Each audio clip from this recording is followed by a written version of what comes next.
안녕하세요, 닥터 꼬집입니다. 저희 병원에는 정말 어려운 상황에 계신 분들이 많이 오고 계세요. 특히 앞니 부분이 갑자기 뭘 드시다가 과거에 크라운하고 신경치료를 해놨던 것들이 부러져 버렸을 때, 그런 어려운 상황에서 임플란트 안 하고 어떻게 할 방법이 없을까 이런 고민을 하다가 제가 올려드린 치아를 세이브한 영상들을 보고 많이들 오세요. 근데 그 중에서 어떤 분들은 살리고 어떤 분들은 못 살려드려요. 그런 것들에 대해서 좀 더 디테일하게 찍어보고 싶어서 이번 영상을 준비했습니다. 꼬집어 보도록 하겠습니다. 과거에 다쳐서 치료받았던 앞니가 있는데 그게 3주 전에 잇몸 근처까지 부러졌어요. 아마 이제 근처 병원을 갔는데 뽑자고 했겠죠. 근데 치아를 꼭 살리고 싶어가지고 이제까지 3주 동안 그냥 사셨던 거예요. 그래서 이제 환자분 케이스를 봤는데, 어렸을 때 이제 대부분 앞니 같은 경우에는 제일 입술 바깥에 위치해 있기 때문에 치아를 다치는 외상을 당하는 경우가 굉장히 많아요. 그래서 외상 때문에 신경이 죽거나 깨지거나 기타 이유 때문에 신경치료를 하는 경우가 많은데, 문제는 그게 평생 쓸 수 있느냐를 보면은 그렇지가 못하단 말이에요.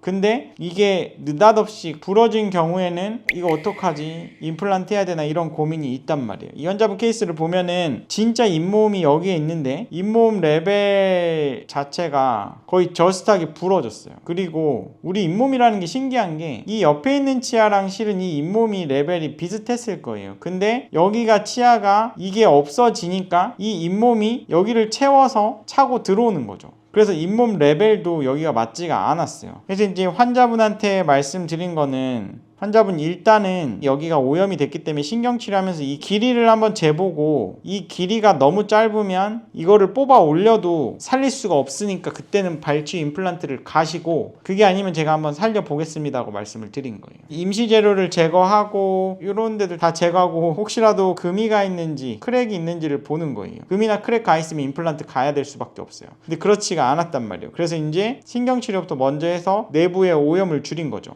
근데 이 자리에서 이렇게 뭐 다듬어가지고 크라운을 할 수도 있거든요. 기둥 세워서 할 수도 있는데, 페룰이라는 게 있다고 제가 누누이 말씀을 드렸죠. 부러진 뿌리에 신경치료를 하고 여기에다가 기둥을 이렇게 세워가지고 여기에 어떤 레진이라는 모양을 해서 여기에 크라운을 이렇게 한 거랑 이런 똑같은 상황인데, 여기에 신경치료를 하고 기둥을 세웠는데 이렇게 레진을 했는데 크라운의 경계 부위가 본인의 치아 부분에서 있을 때, 한마디로 2-3mm로 본인의 치아 부분이 삥 둘러싸고 있는 이런 크라운이 훨씬 수명이 길더라. 이게 페룰이라고 하는 거예요. 근데 이거는 페룰 확보가 안 되기 때문에, 페룰 확보를 하기 위해서 이게 올라와야 된다. 정출을 시켜야 되는데, 정출시킬 수 있는 방법도 치아를 뽑아 올리는 거, 수술적인 방법이 있고 아니면 교정적인 방법이 있는 거예요. 근데 저는 이제 수술적인 방법이 깔끔하니까 수술적인 방법을 선택한 거고, 이제 뽑아 올려가지고 이제 이 부분에 철사로 이렇게 묶어 놓고 임시치아 이렇게 해서 한 달간 고정해 놓는 거야. 길이가 그렇게 나쁘지 않으니까 한 달간 고정했다가, 이제 보면은 그 전에는 이렇게 있던 게 제가 이만큼을 뽑아 올렸거든요. 그 부위가 한 달 만에 뼈가 생기는 거예요. 빈 공간이 뼈가 생기는 거고, 이제 이렇게 치아가 위로 올라와 있으니까 이제는 기둥 세워가지고 크라운을 해도 오래 쓸 수 있단 말이죠. 그래서 포스트 코어를 해가지고 크라운을 하려고 그랬는데 크라운이 너무 안 예쁘죠. 왜냐면은 잇몸 레벨이 안 맞아요. 그리고 다른 데를 갖다가 치아 교정을 한다고 하셔가지고 치아 교정을 할 때만 임시치아로 일단 쓰신 거예요.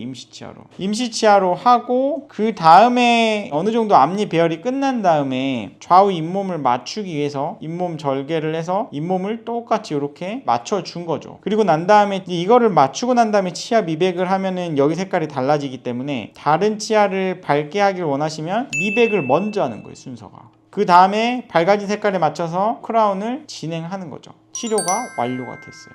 이 치아 뽑을 뻔했던 치아예요. 너무 예쁘지 않나요? 지금 보면 치료 전에 이랬던 게, 일단은 치아를 뽑아 올렸고 기둥 세워서 크라운을 해서 이렇게 완성을 해드린 거고, 이랬던 환자분이 이제 치아 교정도 해서 가지런해지기도 했지만 크라운에서 잘 쓰고 있단 말이죠. 그러니까 환자분은 이 치아를 살린 것도 너무 만족, 이 기회에 치아 미백을 하고 치아를 가지런하게 하는 교정도 했기 때문에 너무 만족하는 거예요. 그래서 발치를 하지 않고 이렇게 치아 정출술을 통해서 이렇게 세이브를 충분히 할 수 있더라. 물론 뿌리가 너무 짧은 경우는 불가능하고요. 이렇게 뿌리가 짧아진 케이스는 이 옆치아보다 요만큼이 짧은 거잖아요. 그렇기 때문에 아무래도 더 열심히 양치하시고 잇몸이 안 나빠지게 유지 관리를 더 열심히 하셔야 된다. 그런 특성이 있겠습니다. 이 케이스 한번 정리해 보도록 하겠습니다. 앞니가 부러졌을 때 어렸을 때 치료해놨던 앞니가 부러져 버리면 너무 황당하고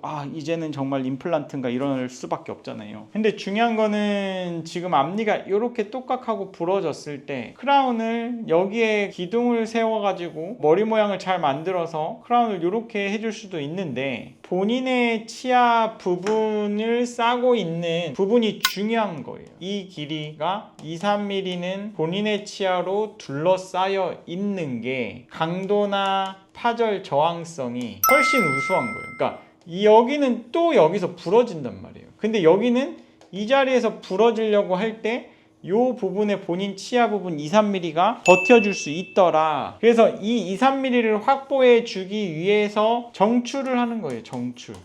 치아 뿌리 길이가 괜찮다 그러면 이 뿌리만 부러진 그 부위를 갖다가 그 자리에서 그냥 씌우는 게 아니고 이거를 뽑아 올려주는 거예요. 그 방법이 수술적인 방법이 있고 교정적인 방법이 있다고 말씀을 드렸는데 이제 장단점이 있으니까 이제 임상가들한테 설명을 들으시고 정출을 해서 살릴 수 있는 옵션이 있다는 것만 기억을 하시고요. 그리고 앞니 같은 경우에는 좌우 대칭이 맞아서 자연스럽게 하는 게 중요합니다. 그리고 앞니 색깔을 우리나라 사람들은 정말 밝은 거를 좋아해요. 그래서 전체 미백을 통해서 만약에 치아를 밝게 하고 싶다고 하시면 크라운을 하고 난 다음에 미백을 하게 되면은 낭패예요. 크라운은 절대 미백으로 밝아지지 않거든요. 그래서 이 방법이 아니고 미백을 먼저 한 다음에 크라운이나 레진 같은 색깔이 변하지 않는 거를 치료를 하셔야 굉장히 더 자연스럽고 심미적인 보철물 결과를 얻을 수 있다. 이렇게 정리할 수 있겠습니다. 이 영상이 도움이 되셨다고 하시면 치과 1타 닥터코집 좋아요, 구독 요청 드리고요. 질문사항 있으시면 댓글로 남겨주시면 저희가 마이덴TV에서 답변해드리고 있습니다. 마이덴TV도 좋아요, 구독 요청 드립니다. 감사합니다.